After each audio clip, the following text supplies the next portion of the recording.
तो next part हमारे पास में आता है कॉम्बिनेशन, और यहाँ पर हम कॉम्बिनेशन को समझेंगे किस तरह से उसका यूज होगा। कॉम्बिनेशन में हमसे समझ में आता है, जैसे कि यदि हमारे पास में फिर से यहाँ पर हमारे पास में लेट एज्यूम 3 कलर हैं, कोई भी हमारे पास में कलर है, रेड है, पिंक है और ब्लैक, 3 कलर्स हैं। अब हमें यहाँ 3 कलर्स में से हमें कोई फ्लैग बनाना है जिसमें कि हम एट आ रैंडम केवल 2 कलर्स ही ले सकते हैं। एट रैंडम केवल 2 कलर ले सकते हैं, तो यहाँ पर रेड लेते हैं, यहाँ पर पिंक ले रहे हैं। फिर से हम यहाँ पर देखें, यहाँ पर पिंक ले रहे हैं, यहाँ पर रेड ले रहे हैं। फिर से हम यहाँ पर देखें, यहाँ पर यदि हम पिंक ले रहे हैं, यहाँ पर ब्लू ले रहे हैं। यहाँ पर यदि हम ब्लू ले रहे हैं, यहाँ पर हम पिंक ले रहे हैं। फिर से यदि हम देखें, यहाँ पर रेड ले रहे हैं, यहाँ पर ब्लू ले रहे हैं। यहाँ पर यदि हम ब्लू ले रहे हैं तो फिर यहाँ पर रेड ले रहे हैं। तो ऐसे टोटल आउटकम्स हमारे पास में कितने हैं? 6 हैं। ये हम कैसे निकाल सकते हैं? 3 फैक्टोरियल से निकाल सकते हैं। ये कैसे निकाल सकते हैं? हम 3 फैक्टोरियल से निकाल सकते हैं। और यहाँ पर हमें 3 में से 2 चाहिए है, तो हम क्या करेंगे? 3p2 कह सकते हैं। 3p2 का मतलब 3 फैक्टोरियल डिवाइडेड बाई 3 माइनस 2 factorial, that is also equals to 3 factorial. तो यहाँ पर हम 3 में से कोई भी 2 कलर का यूज करना है, तो फिर हम किस तरह से 3p2 यानी परमुटेशन से निकाल सकते हैं। क्लियर? अब यहाँ पर जो ऑर्डर है वो मैटर कर रहा है, क्योंकि रेड और पिंक हो रहा है, यहाँ पर पिंक और रेड हो रहा है। बेशक है तो यहाँ पर भी 2 कलर है, यहाँ पर भी 2 कलर है, लेकिन इनका ऑर्डर यहाँ पर है पिंक रेड, यानी कि अरेंजमेंट का जो ऑर्डर है, पहले पिंक आए फिर रेड आए फिर रेड आए फिर पिंक आए, यानी कि जो अरेंजमेंट है इसमें ऑर्डर है वो मैटर कर रहा है। तो वो क्या होगा? परम्यूटेशन हो जाएगा। वो क्या होगा? परम्यूटेशन हो जाएगा। अब यदि हमें ऑर्डर से मतलब ना हो, एटलीस्ट रेड और पिंक एक बार आए, एटलीस्ट पिंक और ब्लू एक बार आए, पिंक और ब्लैक एक बार आए, एटलीस्ट रेड और ब्लैक एक बार आए, तो ऐसे कितने आउटकम्स होंगे? ऐसे 3 आउटकम्स होंगे। भैया रेड पिंक आए या पिंक रेड है उससे मतलब नहीं है, यानी कि इसके ऑर्डर से मतलब नहीं है कौन पहले आ रहा कौन बाद में आ रहा, बट कंबाइनली वहां पर आने चाहिए, उससे मतलब है। तो फिर हमारे पास में केवल 3 आउटकम्स निकलेंगे, और इन 3 आउटकम्स को हम कंबाइनली बोल सकते हैं 3c2। यहाँ पर इनको कंबाइनली बोल रहे हैं हम 3c2, तो इसको हम बोलेंगे कॉम्बिनेशन। ये डिफरेंस समझ में आया आपको? परमुटेशन में क्या हो रहा था? इनका ऑर्डर मैटर कर रहा था, पहले पिंक आ रहा फिर रेड आ रहा, या पहले रेड आ रहा फिर पिंक आ रहा। बट यहाँ पर जब कंबाइन करना है तो इनका ऑर्डर मैटर नहीं करेगा। सिमिलर हमने पहले एग्जांपल यानी सबसे पहले लेक्चर में देखा था, कोई भी हमारे पास में राम श्याम मोहन 3 प्लेयर हैं, और इसके बाद में ये बैडमिंटन गेम खेल रहे हैं। तो राम यहाँ पर खेल रहा है या फिर यहाँ पर खेल रहा है मैटर नहीं करेगा, बट राम श्याम के साथ खेले और राम मोहन के साथ भी खेले और मोहन श्याम के साथ भी खेले, यानी कंबाइनली होकर के कोई भी मैच खेल रहे हैं, तो कितने पॉसिबल आउटकम्स हो रहे थे वहां पर? राम श्याम के साथ, राम मोहन के साथ, या मोहन श्याम के साथ। तो ऐसे 3 आउटकम्स हो रहे, तो इसको हम किस तरह से फाइंड आउट कर पा रहे थे? ये हम कॉम्बिनेशन से फाइंड आउट कर पा रहे थे। क्लियर? तो ये हमारा कॉम्बिनेशन से फाइंड आउट हो जाएगा। अब यहाँ पर और एग्जाम्पल से यदि हम देखें, हमारे पास में कोई भी 5 लेटर है, 5 लेटर है यदि हमारे पास में ABCDE, और इन 5 लेटर को यूज करते हुए हमें कंबाइनली हमें 3 का पेयर बनाना है। तो यदि हम ABC बना सकते हैं, ABD बना सकते हैं और ABE बना सकते हैं, 3 का पेयर बना रहे हैं। देखना पहले हम इसका पेयर बना लेते हैं, उसके बाद में हम इसको समझाएंगे। ABC बना रहे हैं, AB को C के साथ, AB को D के साथ, AB को E के साथ हो गया। अब हम देखो A को और C को फिर से AC को B के साथ, AC को B के साथ, AC को D के साथ, AC को D के साथ, AC को E के साथ, AC को E के साथ। देखो यहाँ पर ABC आए या AC भी आए मैटर नहीं करेगा ना, ये हम कंबाइन कर रहे हैं। तो ये किस केस में? ये हम पढ़ेंगे फिर कॉम्बिनेशन वाले केस में। तो कॉम्बिनेशन वाले केस में क्या हो जाएगा? 5p3 हो जाएगा। क्लियर? 5p3 हो जाएगा, जहां पर ऐसे और ऐसे भी आएंगे। क्लियर? क्योंकि यहाँ पर ABC हो रहा है या AC भी हो रहा, यहाँ पर तीनों ही तो आ रहे हैं साथ में, यहाँ पर भी तीनों आ रहे हैं साथ में। इट मीन्स यहाँ पर भी 3 आ रहे हैं, यहाँ पर भी 3 आ रहे हैं, लेकिन इनका ऑर्डर चेंज हो रहा। ऑर्डर मैटर करेगा तो फिर वो परम्यूटेशन हो जाएगा, जहां पर ऑर्डर मैटर नहीं कर रहा तो फिर वो क्या होगा? कॉम्बिनेशन होगा। वो किस तरह से होगा? 5c3 की तरह होगा। और इसको हम सॉल्व करते हैं इस तरह से, 5 फैक्टोरियल डिवाइडेड बाई 5 माइनस 3 का फैक्टोरियल इंटू 5 यहाँ पर 3 का फैक्टोरियल।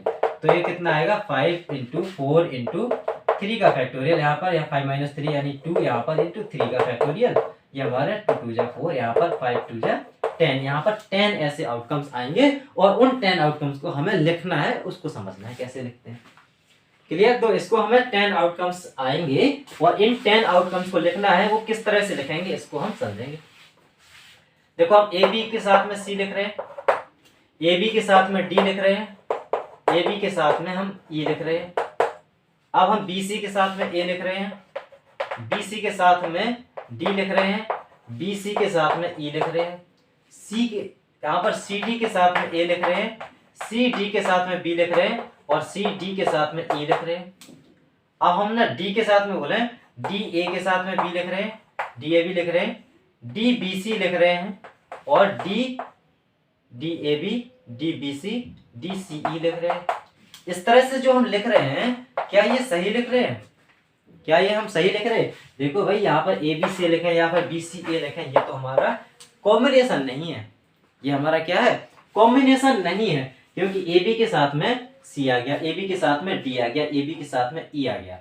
तो हम यदि बी सी के साथ में ए लें तो ए बी सी ले या फिर बी सी ए लें, बात एक ही हो जाएगी ना। अब हम बी सी डी ले रहे हैं तो ये हमारा गलत हो जाएगा। क्लियर? ए बी सी सही है, ए बी डी सही है, ए बी ई सही है। अब देखो बी सी के साथ डी ले रहे हैं, बी सी के साथ ई ले रहे हैं, ये भी दोनों सही हो जाएंगे। क्लियर है ना? ए बी के साथ में सी लिया, ए बी के साथ में डी लिया, ए बी के साथ में ई लिया, ये तीनों सही है। अब हम देख रहे थे बी सी के साथ ए लिया, लेकिन हमारा ये रिपीट हो रहा था, इसलिए गलत कर दिया। बी सी के साथ में डी लिया, बी सी के साथ में ई लिया, ये भी हमारा क्लियर है, ये भी हमारा क्लियर है। सी डी ए, क्या सी डी ए यहाँ पर कभी आ रहा है? सी डी ए तो कहीं आ नहीं रहा है, इसलिए सही है। सी डी बी कहीं पर आ रहा है क्या? सी डी बी नहीं आ रहा, ये भी सही। सी डी बी यहाँ पर भी है, यहाँ पे ये हमारा गलत हो जाएगा। सी डी ई कहीं पर नहीं आ रहा, ये हमारा सही हो जाएगा। क्लियर है? अब हम बताएंगे डी ए के साथ। तो देखो सी डी हो गया था, अब डी ई पहले निकाल देते हैं, डी ई के साथ देखते हैं। तो डी ई के साथ में ए आए, डी ई के साथ में बी आए या डी ई के साथ में सी जाए, तो देखना हमें डी ई और ए तो नहीं आ रहा, डी ई और ए तो नहीं आ रहा, डी ई और ए नहीं आ रहा, डी ई और बी तो नहीं आ रहा, डी ई और बी नहीं आ रहा, और डी ई और सी आ रहा है क्योंकि, तो फिर हम इसको कैंसिल कर देंगे। हमारे पास में 1 2 3 4 5 6 7 8 9 यहाँ पर आउटकम्स निकले हैं। अभी हमने डी ई के साथ में देख लिया, ए बी के साथ देखा, बी सी के साथ देखा, सी डी के साथ देखा, डी ई के साथ देखा। अभी हमारा कोई एक आउटकम और भी ऐसा रहेगा जो कि हम देखेंगे। डी ए बी आ रहा है क्या? डी ए बी आ रहा है, इसलिए गलत हो जाएगा। डी बी सी आ रहा है क्या? D B C. क्लियर? देखो डी बी सी कहीं पर आ रहा है क्या? डी बी सी आ रहा है, इसलिए गलत हो जाएगा। डी सी ई कहीं पर आ रहा है क्या? डी सी ई यहाँ पर आ रहा था, डी सी ई यहाँ पर आ रहा था, ये भी गलत हो जाएगा। यहाँ पर 1 2 3 4 5 6 7 8 9 एक और आउटकम निकलेगा, वो कौन सा होगा? ए बी के साथ सी, ए बी के साथ डी, ए बी के साथ ई, तीनों है।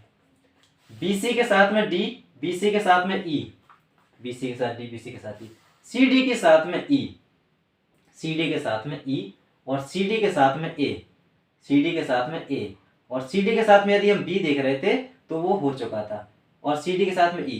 क्लियर है? तो यहाँ पर भी हमारे पास में 2 आउटकम्स आ गए थे। अब हमारे पास सी डी हो गया। अब डी ई के साथ में, डी ई के साथ में ए, डी ई के साथ में बी, डी ई के साथ में सी हमारा आ चुका था, डी ई के साथ में सी हमारा आ चुका था, और डी के साथ में हो गया। अब ई ए के साथ में, ई ए के साथ में बी देखें, ई ए बी देखें, ई ए के साथ में बी, ई ए के साथ में सी, ई ए के साथ में डी। इसको हम देखें, इनमें से एक आउटकम हमारा निकल के आएगा। ई ए बी कहीं पर है क्या? E A B, E A B, E A B है, इसलिए कैंसिल हो जाएगा। ई ए सी कहीं पर है क्या? ई ए सी, ई ए सी, ई ए सी, ई ए सी, ई ए सी, ई ए सी कहीं पर नहीं है, इसलिए ये हो जाएगा। ई ए डी कहीं पर है क्या? E A D, E A D, E A D यहाँ पर है, इसलिए कैंसिल हो जाएगा। तो हमारे पास में आप देख रहे हैं 1 2 3 4 5 6 7 8 9 10 कंबाइन होकर के यहाँ पर 10 आउटकम्स निकल के आए हैं। इसको हमने एक एक करके देख लिया है। जो हमारे आउटकम्स यहाँ पर ऐसे ए बी सी और बी सी ए बन रहे हैं, इनको हम अलग अलग नहीं लिखेंगे, इसको हम एक ही आउटकम लिखेंगे। इसलिए हमारे पास में किस तरह से निकल के आया, ये हमारे पास में 10 आउटकम्स निकल करके आए हैं। तो क्लियर है? हमारे पास में परमुटेशन से हम कॉम्बिनेशन पर जा सकते हैं, उसको किस तरह से लिखेंगे उसको हम समझे। परमुटेशन से यदि हमें कॉम्बिनेशन में जाना है तो परमुटेशन से कॉम्बिनेशन में जाने के लिए क्या करेंगे, इसको हम देखेंगे। जैसे हमारे पास में NPR है, NPR है, इसको हम क्या लिख रहे थे, n factorial upon n minus r का फैक्टोरियल। अब वहीं पर यदि हमें NCR समझना है तो NPR में हम क्या करेंगे, n factorial upon n minus r का फैक्टोरियल है, इसमें यदि हम r का फैक्टोरियल का मल्टीप्लाई कर दें और r के फैक्टोरियल को डिवाइड कर दें तो ये जो टर्म आ रहा है हमारे पास में, जिसको हम बोलेंगे c, तो यहाँ पर NPR इक्वल्स टू हो जाएगा, इसको बोलेंगे NCR मल्टीप्लाइड बाई r का factorial. NPR equals to NCR multiplied by r का फैक्टोरियल। क्लियर? तो यहाँ पर हो जाएगा NPR equals to NCR multiplied by r का फैक्टोरियल, और इसको हम NCR को यहाँ पर क्या बोल रहे हैं, NCR इक्वल्स टू होता है हमारे पास में, NCR इक्वल्स टू होता है n factorial upon n minus r का फैक्टोरियल मल्टीप्लाइड में r का फैक्टोरियल। NCR इक्वल्स टू होगा n factorial upon n minus r का फैक्टोरियल मल्टीप्लाइड में r फैक्टोरियल। तो यहाँ पर हमारे पास जो NCR का फॉर्मूला है, यहाँ पर हम n की डिफरेंट वैल्यूज के लिए इसमें NCR को फाइंड करेंगे। देखो अब यहाँ पर r जो होगा वो नेगेटिव नहीं होगा। क्लियर है? r यहाँ पर नेगेटिव नहीं होगा क्योंकि हम नेगेटिव नंबर का फैक्टोरियल नहीं फाइंड कर सकते। ठीक है, तो r नेगेटिव नहीं होगा। NCR की यदि हम बात करें, n की यदि हम वैल्यू बोलते हैं, n इक्वल्स टू 7 है और r इक्वल्स टू 4 है, तो हमें फाइंड करना है 7C4 क्या होगा, 7C4 क्या होगा। तो ये कॉम्बिनेशन है, तो 7C4 मतलब 7 factorial divided by 7 minus 4 factorial, और यहाँ पर मल्टीप्लाई हो जाएगा 4 फैक्टोरियल। क्लियर? तो ये हमने कहाँ से सीखा हुआ है, इस वाले फॉर्मूले से ही सीखा हुआ है, n factorial upon n minus r factorial multiplied by r factorial. इसको हम सॉल्व करेंगे तो 7 फैक्टोरियल को हम किस तरह से लिख सकते हैं, 7 इंटू 6 इंटू 5 इंटू 4 फैक्टोरियल। यहाँ पर 7 माइनस 4 क्या हो जाएगा, 3 फैक्टोरियल हो जाएगा, मल्टीप्लाइड बाई 4 फैक्टोरियल क्या हो जाएगा, 4 फैक्टोरियल ही रहेगा। ये 4 से 4 कैंसिल हो जाएगा। अब यहाँ पर 3 2 6 होगा, तो 7 5 35 होगा, 7 5 35 होगा।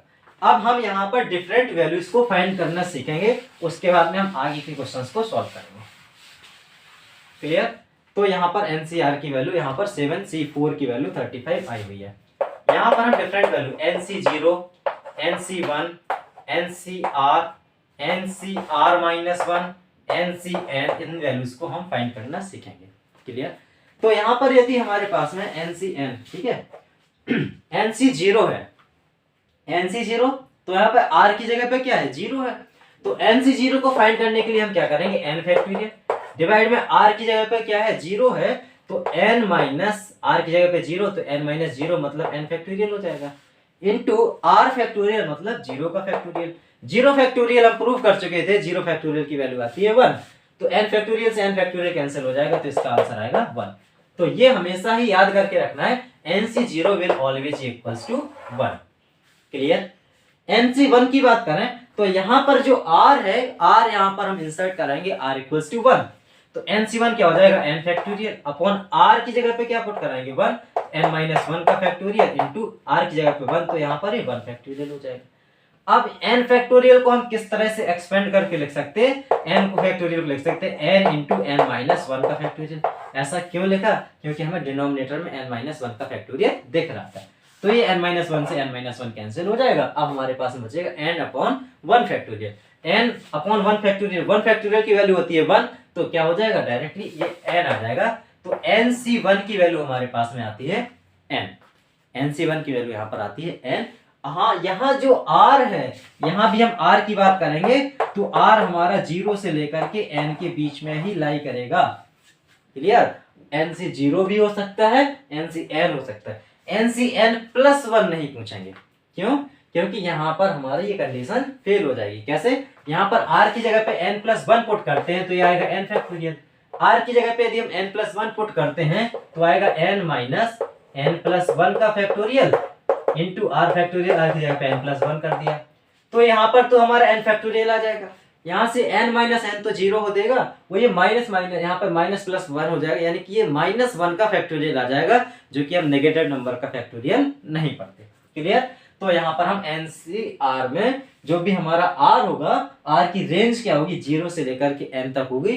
R 0 भी हो सकता है, R n भी हो सकता है। क्लियर?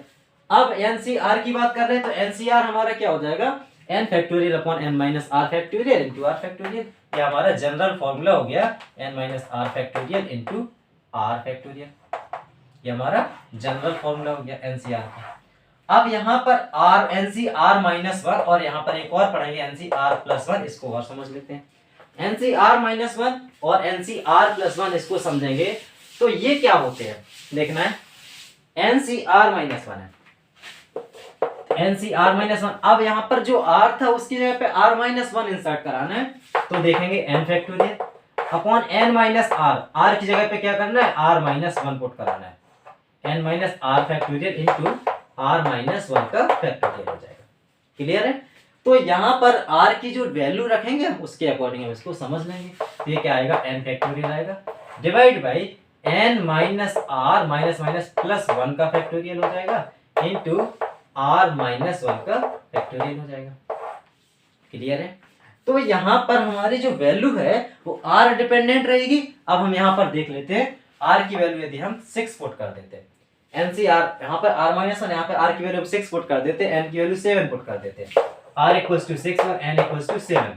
एन की वैल्यू यदि 7 है तो 7 फैक्टोरियल हो जाएगा, आर की वैल्यू 6 है, एन की वैल्यू 7 है तो 7 माइनस 6 कितना होगा, 1 प्लस 1 2 फैक्टोरियल हो जाएगा। और यहाँ पर आर की वैल्यू कितनी है, 6 है तो 6 माइनस 1 यानी 5 का फैक्टोरियल हो जाएगा। इसको हम सॉल्व कर सकते हैं। यही हमारा आर माइनस वन था। अब हम आगे टर्म में पढ़ेंगे एन माइनस वन। तो n C r minus one हमने इस तरह से फाइंड करके देख लिया है। क्लियर? एन सी एन की बात करें तो एन सी एन क्या हो जाएगा, n factorial upon n minus r, r की जगह पे क्या है, एन है, n minus r factorial into r factorial, तो आर की जगह पे क्या है, एन है। क्लियर है? तो एन फैक्टोरियल से एन फैक्टोरियल तो कैंसिल होगा, 1 अपॉन 0 का फैक्टोरियल, 1 अपॉन 0 फैक्टोरियल यानी कि एनसीएन क्या हो रहा है, एनसीएन भी कितना आ रहा है, 1 आ रहा है। एनसीआर प्लस 1 क्या हो जाएगा, अब यहाँ पर फिर से आर की जगह पे आर प्लस 1 पुट कर देंगे तो यहाँ पर आर प्लस 1, यहाँ पर आर प्लस 1, यहाँ पर आर प्लस 1 हो जाएगा, यहाँ पर अब माइनस हो जाएगा। ठीक है? तो यहाँ पर इसके लिए भी हम कोई भी एग्जांपल लेकर के आर की वैल्यू और एन की वैल्यू रख करके इसको सॉल्व कर सकते हैं। अब यहाँ पर इंपॉर्टेंट पढ़ेंगे एनसीएन, पढ़ चुके एनसीएन माइनस 1 और एनसीएन प्लस 1। देखो एनसीएन माइनस 1 पढ़ रहे हैं और एनसीएन प्लस 1 पढ़ रहे हैं। तो यहाँ पर एनसीआर है, जो आर है वो कहां से कहां तक लाई कर रहा है, आर 0 से लेकर एन तक लाई कर रहा है। तो क्या ये एडजस्ट करेगा, ये एडजस्ट नहीं करेगा। क्यों? क्योंकि यहाँ पर जो आर की वैल्यू है वो एन से बड़ी चली जा रही है। क्लियर? तो हम क्या पढ़ेंगे, एनसीएन माइनस 1। तो एनसीएन माइनस 1 क्या होगा, n factorial divided by n minus r factorial. तो एन माइनस आर की जगह पे क्या है, एन माइनस 1 है, n minus r factorial into r factorial यानी कि एन माइनस 1 का फैक्टोरियल। इसको हम एन फैक्टोरियल को लिख सकते हैं एन इंटू एन माइनस 1 का फैक्टोरियल। यहाँ पर हमारा बचेगा एन माइनस एन तो कैंसिल हो जाएगा, ये माइनस माइनस प्लस 1 का फैक्टोरियल हो जाएगा इंटू एन माइनस 1 फैक्टोरियल हो जाएगा। ये टर्म कैंसिल हो जाएगा, हमारे पास में क्या आ रहा है, एन आ रहा है। एक और पढ़ते हैं एनसीएन माइनस 2 पढ़ते हैं। एनसीएन माइनस 2 क्या हो जाएगा, n factorial upon n minus minus plus 2 का फैक्टोरियल इंटू एन माइनस 2 का फैक्टोरियल। इसको यदि हम आगे सॉल्व करें तो एन फैक्टोरियल लिख सकते हैं एन इंटू एन माइनस 1 का factorial into n into n minus 1 into n minus 2 का फैक्टोरियल होल डिवाइड बाई हमारे पास में आ रहा है एन माइनस एन, यहाँ पर कितना हो जाएगा, 2 इंटू ऑफ एन माइनस 2 का फैक्टोरियल। ये कैंसिल हो जाएगा तो हमारे पास में क्या आता है, n into n minus 1 divide by 2 आता है। क्लियर? तो यहां से हम एक कॉन्सेप्ट सीखेंगे, NC0 की वैल्यू, NC1 की वैल्यू, NC2 की वैल्यू और यहाँ पर NC0 की वैल्यू कितनी आ रही है, 1 आ रही है। NC1 की वैल्यू कितनी आ रही है, n आ रही है। NCn-1 की वैल्यू कितनी आ रही है, NCn-1 की वैल्यू कितनी आ रही है, n आ रही है। NCn की वैल्यू कितनी आ रही है, NCn की वैल्यू हम देखे थे 1 आ रही थी। NCn-1 की वैल्यू कितनी आ रही है, NCn-2 की वैल्यू कितनी आ रही है, n ब्रैकेट n-1 अपॉन 2 आ रही है।